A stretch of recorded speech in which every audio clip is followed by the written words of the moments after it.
see a clock, usually the first thing I'm looking at is whether it's just the same old thing or something unusual.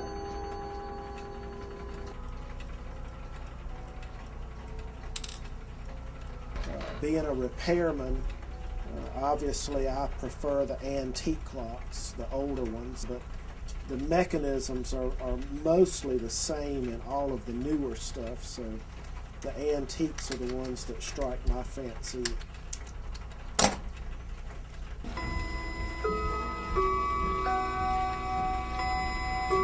I've been working on clocks for 25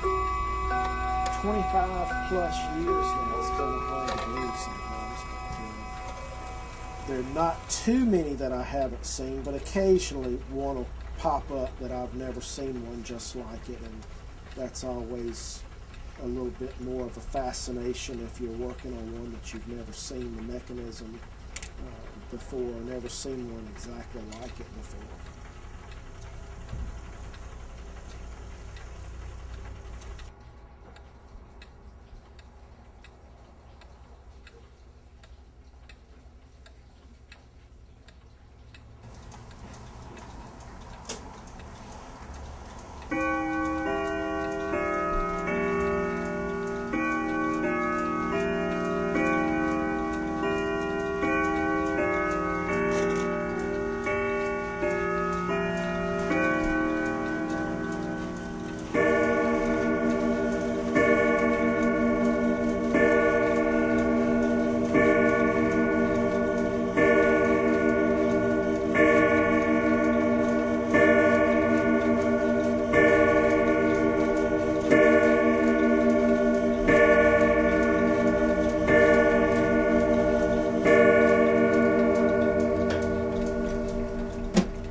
I had a customer one time bring an antique clock in, and all they wanted was a new piece of glass put in the front of it. And I questioned why they wanted the glass replaced, because the glass was a nice original piece of glass. And he said because a family relative had come to the house, and the glass that was in the clock was a gate with a nice pretty gate, a door on it, with some vines and some ivy on it. And this family member told this man's son that that was the gate to a cemetery.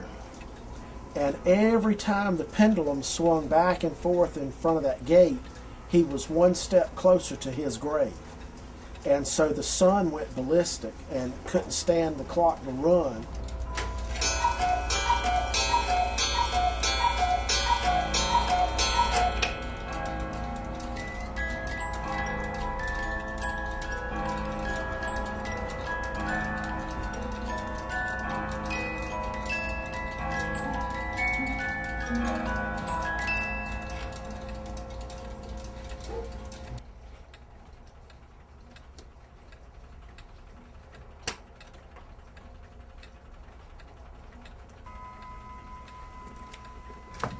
Well, clocks are, real interesting machines in that I've not been able to find anybody that has proven me wrong yet. But clocks, to my knowledge, are the only machines that are, a lot of clocks that my customers bring in. There's a lot of them over 100 years old, but they're still using these machines today for the exact same purpose for which they were intended when they were built. And there are not too many machines that people use now. I mean, people collect antique cars and they collect antiques, but they don't use them. They don't drive those cars to work every day. They don't use, they don't use the antiques on a day-to-day purpose or a day-to-day basis.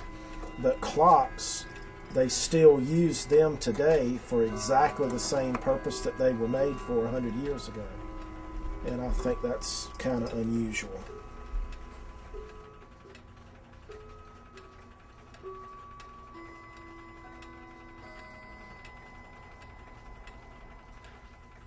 So Mr. Jordan had mentioned that he learned the business from his grandfather, and he guessed since his son wasn't interested in it, he would be the last rung of the ladder.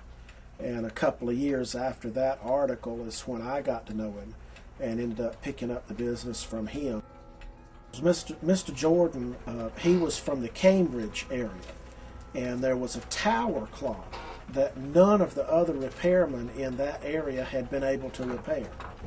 And Mr. Jordan was able to repair it. And when they asked him, how much do we owe you? He said, nothing.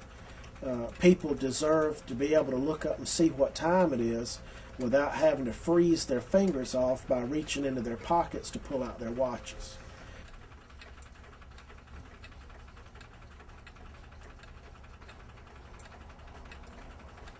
Well, there's no doubt it's a dying art. There are no places left in this country that I'm aware of that teach clock repair. The people that know how to do it protect their trade, I'm sure, as well as I do.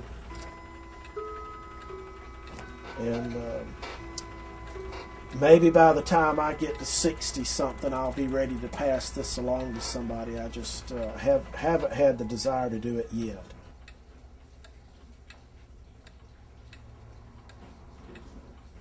I've got some grandkids that are coming up. Some of them here, some of them live in Las Vegas, Nevada. And maybe one of them might get interested in it or something. I don't know. We'll just have to wait and see.